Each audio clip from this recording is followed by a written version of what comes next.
কি মোহাম্মদ আলমগীর। এই কাতার ফুলের মাঝে কোরবান তোরবান করে? না না না কোরবান না করে, এই অবাই মানুষ কোরবান হতো করিব, পাত কেন এটা কোরবান কেন করিব? আচ্ছা ইতারা কোরবান না গুস্ত গুস্ত কেন হয়? এনে আনব না ভাই, কে মন হরি দিলে ইলে ফাইদে আর কি, স্থানীয় মানুষ নয়তো তারা এন না।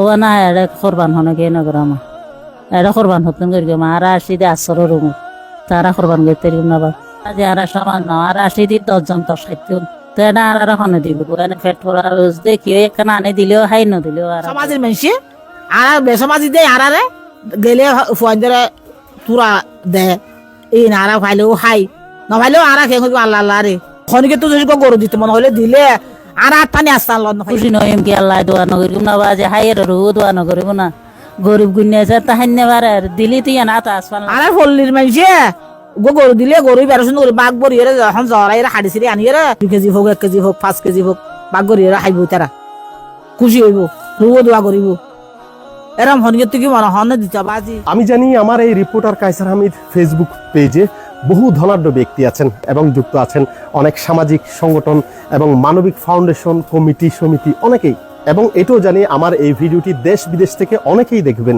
আপনি চাইলে এই পবিত্র কুরবানে আপনার খুশির সাথে তাদের খুশিটুকু একটু যোগ করতে পারেন। আপনারা কয়েকজন মিলে যদি প্রবাস থেকে চান এই কাতারপল্লীর মানুষগুলোর জন্য, এই পরিবারগুলোর জন্য একটি গরু এখানে পাঠিয়ে দিতে পারেন। এবং এমন ধনাঢ্য ব্যক্তিরা আছেন যারা চাইলে একজনে কিনে এখানে 2টা গরু পাঠিয়ে দিতে পারেন। আবার অনেক ফাউন্ডেশন সমিতি কমিটি যারা আছেন তারাও চাইলে তাদের জন্য একটা গরু উপহার দিতে পারেন। অন্তত তারা কুরবানির মতো করে, আপনার আমার মতো করে সেই গরুটি জবাই করে সকলেই মিলেমিশে কয়েকদিন ভালো মতো একটু গুস্ত খাবে।